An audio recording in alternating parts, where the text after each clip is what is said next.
I'd like to open this video with a poem. Your mum's snatch could fit 100 men. They call that pussy Wonderland. I was fisting that bitch the other day and I'd swear somebody shook my hand. That was, of course, a Luna C. Moving on. Hello, gamers. Dear diaries are stupid, and I'm going to stop pretending to have done anything on any particular day. It's getting silly. I'm thinking of becoming an angry reviewer. Now, don't get me wrong, I'm well aware the ship sailed on that as a line of work, probably coming up on 20 years ago now. I have no delusions that anything I do here will ever be popular. I just feel that as the days have gone by and the weight of the world has borne down upon me, I've become more and more of a wretched old sourpuss, and also that I kind of enjoy it.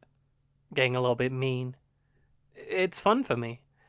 I genuinely think that the Game Awards video I did was the best script I've ever written, and all the more so because I let myself go a little nasty with it. Be kind of a piece of shit. Long story short, I'm changing the channel name to The X Gamer, where X is some synonym of angry, and we're going to make up a song. Before that, though, here's some video games. Whoa.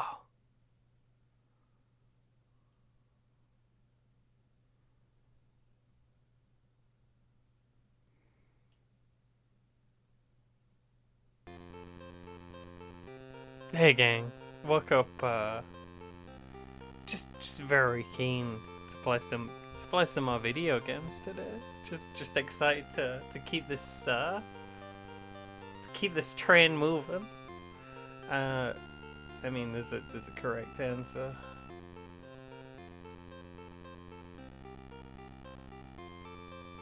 Once upon a time, a young girl named Alice sat up in a tree daydreaming, when she should have been paying attention to a history lesson, which was also taking place in the tree.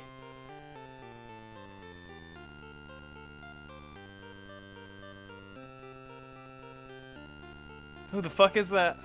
Agreed to meet him and offer him the crown. Oh, I guess that is the classroom. Alice, will you kindly pay more attention to your history lesson? Please get down from the tree, Alice. What? Oh, I'm listening. I'm late. I'm late for a very important date. Oh, rabbit with a pocket watch. Weird.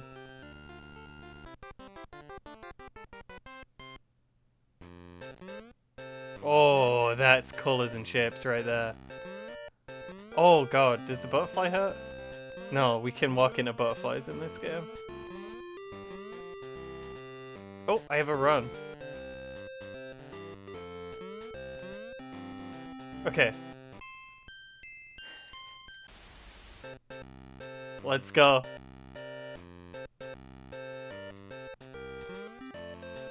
It's tricky. Oh. I thought those were in the background. It looks like, you know in Pokemon when you do the glitches that mess up all the textures? When you go to a glitch city in Pokemon, you ever been a glitch city in the Pokemon? Ooh. Some of the arts is beautiful. This is the most video games thing I've seen in a while. Holy shit. I love video games.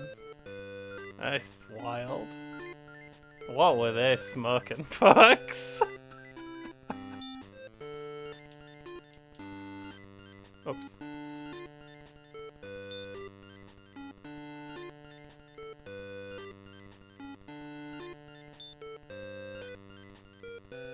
Okay, I should probably stop doing that. I only have 1 out of 5 hats.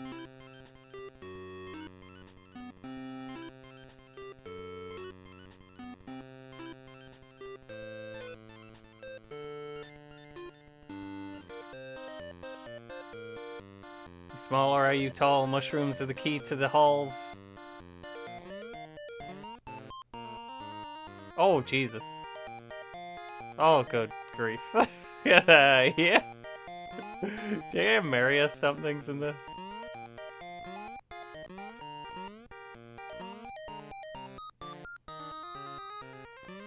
Is it flickering? Why is that? Oh. Well, that's unfortunate. Never mind, fixed it. It makes the music much more annoying when you do that. Kinda... Oh, hang about, we're doing this now. Jump very fast. Secret is to press the B button to run, then jump. That didn't rhyme, Cheshire Cat. I'm not sure you're cooking with that one. Oh no, it's him again. So then, let's peel back the shit and get to the underfuck. You know, I think people over-rely on weird swears when they're trying to impersonate certain acrimonious gaming personalities.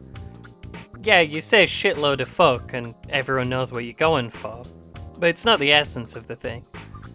Dan Olsen's pitch-perfect AVGN impression keeps me up at night. 10 out of 10 from script to inflection, but I don't know what the secret ingredient was exactly. Perhaps I'd need to build a scale model of the nerd's room to fully understand the intricacies. I do like Dan Olsen, and I don't like a lot of YouTubers, so that's pretty big praise. But fuck if he didn't inspire a lot of annoying college kids in their bedrooms to pick up cameras and call anyone they don't like fundamentally incurious. This is back before every video on the site was made for children and written by AI, I mean. I'm starting to think that humans only approach sentience at about 25. Don't at me if you're younger than that, by the way. You have nothing interesting to say to me. I've already had every thought you've ever thought. Smalling the Lady Ava is a horrific mistake that subjects you to acute ear damage. No? Fuck. The horrible frogman's here again. Fuck. It's just gonna be me walking in enemies and swearing, I think, today. I was very keen to play video games today. I wasn't keen to like play them well or anything. Or to output insightful commentary. I would never. You know what? This particular music track is still bad when the Alice is big. Anyway, the video game. This one was really surprisingly good, actually. That or I was just in a really good mood when I played it. It's for sure the most technically impressive Game Boy game I've ever played that isn't a first-party Nintendo deal, though. Those animations are crisp. The core game is this very basic platforming stuff. You can small the lady by touching a mushroom, which serves to let you slip through narrow passages as well as making the music extremely annoying. Most of the levels are really short and very easy, but they're constantly interrupted by a wide variety of minigames which, while ranging from kind of bad to actually infuriating to help, I'm trapped in ladder hell and I can't get out because the birds keep pushing my ladder over, we'll get to that, do offer a welcome change to your standard running jumping fare. After the first few levels, you get to a little hub world, and from there you take on a barrage of side quests to acquire items for Wonderland's various freaks. And I don't know how they managed to fit all this on a Game Boy Cat, considering, you know, what we've been through. Oh shit, I forgot to be angry. It's running too fast, game. The platform's too small and he's running too fast. The devs need to patch this. They make the games annoying on purpose to undo 15 years of game design principles. The people who banter will know what I'm talking about. No offense if you're not part of the core gang, I just did not expect you to see this video, so, you know, some of the jokes are going to be a little esoteric, that's fine. Start the video. Of all the All the birds gone?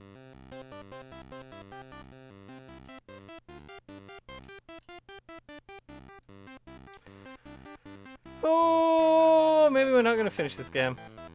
Maybe the Bill's Ladder section's just too much for me. We can't talk about Alice in Wonderland for the Game Boy Color without talking about the Bill's Ladder level. At one point, Alice goes too big or something. It's Alice in Wonderland, man, it's all made up bullshit. And she has to be rescued by Bill. Bill has no notable powers and can't run or jump, but does own exactly one ladder. Should anything happen to Bill's ladder, he would have to go and get it, essentially restarting the level from the beginning, over and over again. This level is a shitload of fuck. It's very slowly trudging your way up 20 identical ledges before a bird swoops in from off screen and sends you all the way back down. Even if Bill manages to dodge, the ladder can't do the same on its own. You're most likely to be caught in the setting up ladder animation because it takes forever, but the worst is when you start to get frustrated and make the unforced error of just setting up the ladder too close to the edge, watching in horror, unable to stop Bill, knowing that it's probably going to fall and you're going to have to do it all over again, but not being certain enough to not have that tiny shred of hope to crush. Bill is the third worst lizard, behind Gex 3, the deep cover gecko, and Frog. What do you reckon we have to be up there to do it?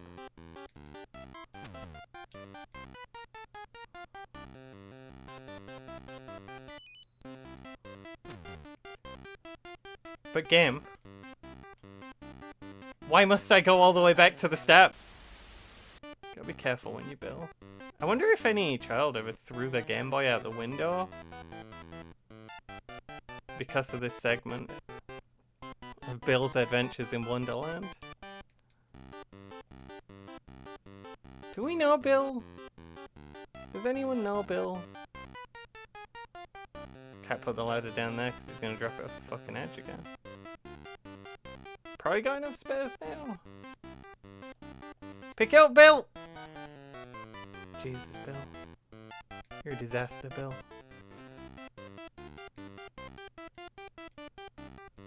Am I on the roof? Oh! Fucking Bill. Oh, I gotta rest this fucking rabbit again.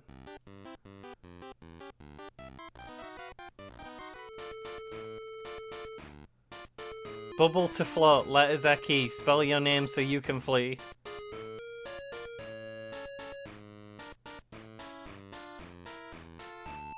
Let's go. How do I go? Anyway, I know what you're thinking. That's all well and good, Fruity, but what about the achievements? Well, I'll tell you, you little shit. Patience. Those who might venture into the links under the video, you, might find that the raw footage for this game is quite a lot longer than usual, coming in at nearly 1 hour and 42 minutes. That's because I played through the entire game, and did a little route around for extra bits afterwards. And that wasn't all of it. I went back in off screen and polished off the rest. While, in my typical manner as a professional YouTube gaming professional, I wasn't bothering to record anything. Third mastery of the series, baby! Check it out. Now, for those following in my gamer footsteps, hi Kish, I think you'll probably be fine, if you can stomach the tinny music.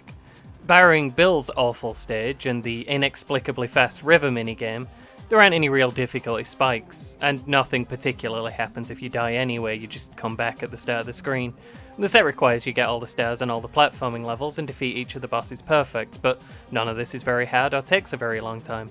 And should you fear you're about to miss something, be aware that this is a rare Game Boy game with autosaves to fall back on. I think the first special level has a missable star to trip you up, so watch out for that, but you can reset the game and try again if you're stuck. There are 4 special levels in total, each achieved by collecting 100 stars and then beating the hare in a race. Only the first has an achievement associated with it, but you'll need to do them all for the teapots. Unfortunately, you'll have finished the game long before you collect the 400 stars unless you stop and grind for them. I recommend the first caterpillar level or the first tea party level for the grinding. Either are the ones where you just walk in a straight line. Get the stars and then exit to the hub from the menu.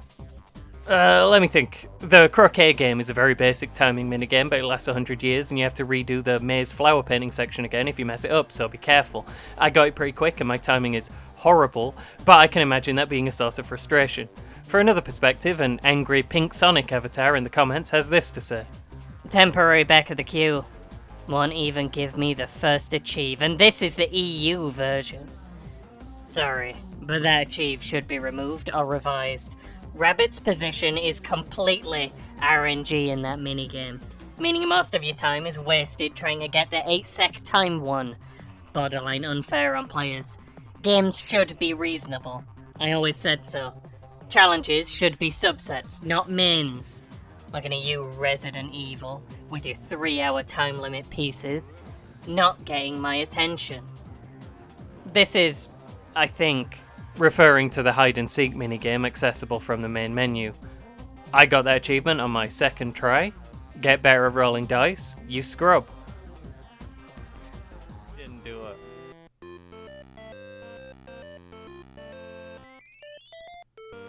Fuck. Been here. Yeah, I don't think I'm gonna get that game. How the where am I now? I hate this. That one's impossible, you can't even go there. It's not even in the bounds of the level. They didn't even test this. I hope someone got fired for that blunder. I died from not being able to paint the roses fast enough. This is a nightmare. Personally, the one I had the most trouble with was giving the carpenter his hammer and acquiring biscuits. You do this by finding the hammer in the second caterpillar level and then giving it to the man in the hub, but the achievement didn't pop until maybe the 20th time I'd done that. I tried 3 different RetroAct cars and getting the biscuits at various points in the game, but nothing worked. I'd all but given up when it popped for seemingly no reason, me doing absolutely nothing different. Looking at the achievement list, the acquisition rate on this one does seem suspiciously low. It's as rare as entering the final level, even though it can be done much earlier and has to be done for progression. So maybe other people have had this problem, but not that many? I don't know. I also had the achievement for being the second level not pop the first time, so maybe they're just all like that. And I had to unbind the up button for this one, but my controller is admittedly a little bit fucked. The teapot in the first set of levels and the ones on the special stages are missable. Be sure you get them before you move on. Someone posted their locations in the forum thread if you can even find that in the new layout. I don't think the new layout is bad. I just don't like when things move. Are we playing golf? Are we playing even posher hammer golf? If you're not playing along with us, by the way, maybe consider it. It's fun. My name's the same on Retro Achievements. Follow me if you wanna. Otherwise, we're just going down the list of Game Boy Color games in alphabetical order. You'll have to acquire an emulator and ROMs yourself, but doing that is extremely non-difficult. And most Game Boy emulators just work right out of the box. You just drag the ROM in and they do it. I worry that people think you have to know how to use a computer to do emulator stuff, so for reference, I don't, and do all the time. That's trippy, man. I love that. Oh, I kind of might steal the gif of Alice just going hog wild, buck wild. I think I finished the game.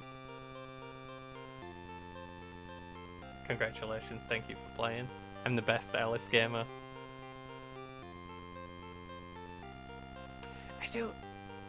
Oh man. I really like Game Boy Color games because they're of a strange era. When everything was simple, it was very small. I didn't have to worry about adult things like Ren.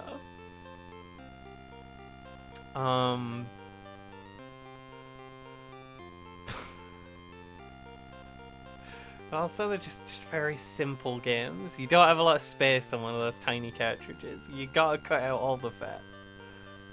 So you just get little hour-and-a-half long adventures where you just jump on a bunch of cads for 4 hours, run through a maze and put down ladders and pick them up again. There were so many animations. There were big pictures, big weird pictures of people all the time. There were multiple different modes of gameplay. There were a minigame where you moved ladders and it was horrible. I had fun.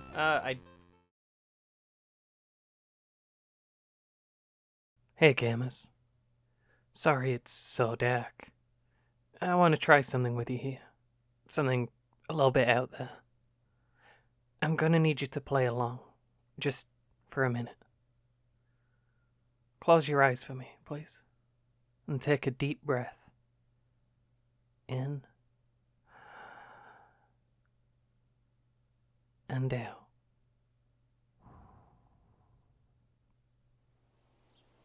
I'm gonna play various soothing noises while you get comfortable and relax. Together we're going deep into your brain space to try and awaken the forgotten neurons. Another deep breath now. Focus, listener, and follow the sound of my voice. It's the late 2000s, maybe the early 2010s. You are young again.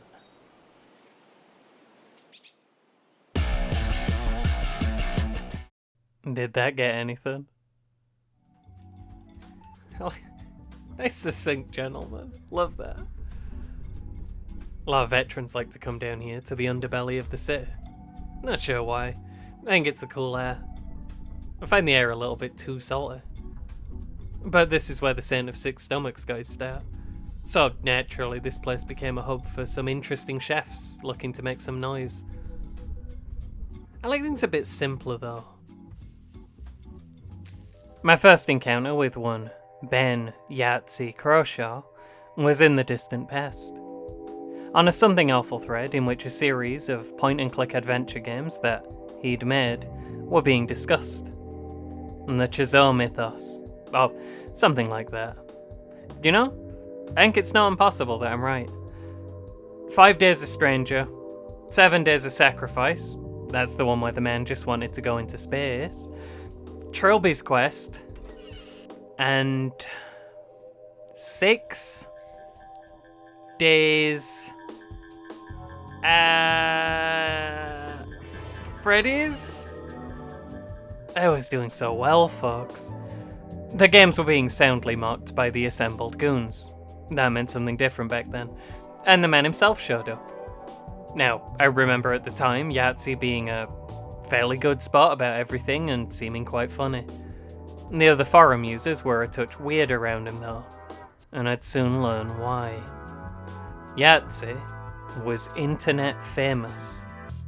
At some point in the discourse I heard about a hit web series by the name Zero Punctuation, where he discussed video games in a perturbed manner. Oh, so I was told. Upon doing my own research, my main takeaway of the show was definitely that the intro music was too loud. But if you listen closely after that, underneath that loud ringing sound, you could just about make out a weird British guy, different weird British guy, speaking very quickly about ejaculate. The show began in 2007, and I think he made about 3 for YouTube before moving to The Escapist, which was a moderately sized nerd culture review and commentary website that used to be propped up by a small but dedicated crop of internet personalities, and is now just slop, I think. In 2023, the whole video production team, including the Yatster, walked out in unison and, without missing a beat, started their own thing, Second Wind, in which Yahtzee's show continued under the name Fully Ramblematic, and with a quieter intro theme until present. Regardless of its current title, one episode of the show has been released per week since 2007, which is longer than some whole people have been alive. This all means that, assuming my math is correct, there are now more episodes of Zero Punctuation / Fully Ramblematic than there are atoms in the known universe. And that's impressive. In the same way that, like, the guy who has the record for going the longest without blinking is impressive. You probably shouldn't have done the thing. Someone smarter than you almost certainly told you not to do the thing, but you did it anyway. And now it's, happened. Not possible. Can't be done. You can get them to collide with each other. They do go from bounce mode to roll mode.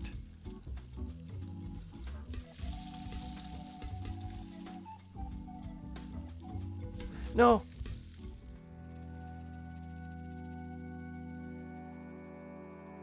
Someone even made an XCOM 2 voice pack of Yahtzee. No, wait. Would have been nice to have something faster than a brisk walk. Fuck you, earpiece lady. Oh well. Cool. The show's fucking terrible, by the way. Angry reviewers have to exist in a heightened reality. Obviously, no actual human could be so consistently, so venomously angry about something so shit as video games. And if they were, I probably wouldn't want to listen to what they had to say. I think I would want that person to leave, and therein is the peril. The reviewer in question has to carefully straddle the line between being comically upset and viscerally unpleasant.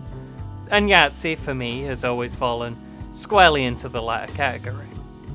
The videos last like 3 to 4 minutes on average, and no matter how fast you talk, you can't fit a whole lot of review in that time. On top of that, as an angry reviewer, it just wouldn't fit the bit for him to say anything too positive, so the episodes really boil down to a grown man making jokes about jacking off, while his weird MS Paint characters dance chaotically across the screen for 17 years. That didn't work out either, to be honest. Had to do anything with the bouncing balls in the pan, with 2 of them at once. I clicked on the most recent one uploaded at time of recording, just to make sure I wasn't being unfair.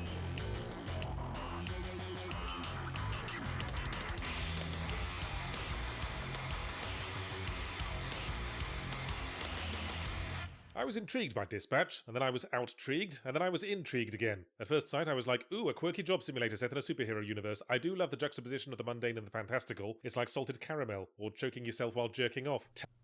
27 seconds. With this evidence in mind, I think it's now fully fair to say that in 17 years, probably half of all the sentences this man has said out loud were weird jokes about masturbating. He's currently 42 years old, and has 2 kids. Citation needed. The result was always upsetting, building out the author's image as a basement-dwelling goblin creature who shouldn't be trusted around uncovered drinks. But nowadays it's a bit like hearing an elderly Eminem spit bars relating getting a blowjob to blowing into a Nintendo cartridge. Which happened, obviously.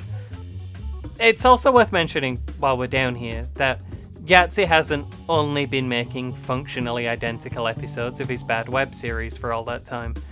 He's actually done a few more video games, which I know precisely nothing about, but good for him, right? He's also authored 7 books. You know, I gotta respect it. Man's living his best life out here, even if they have to parade him out to say jizz into a microphone once a week to keep the lights on. Just fuck me, man. It is hard to believe he's still a thing. If I'm still making the exact same jokes in 17 years, and if I'm wearing a fedora in half of all pictures of me that exist on the internet, I'm gonna need someone to shoot me in the fucking head. For a different perspective, Comics Alliance says that Croshaw is able to pull off slapstick comedy in print, and that's no easy feat. I don't remember if someone got this for me or if I stole it. In which case, Patrick, if by some miracle you're seeing this, do you want it back? I've still got your copy of Kane and Lynch 2.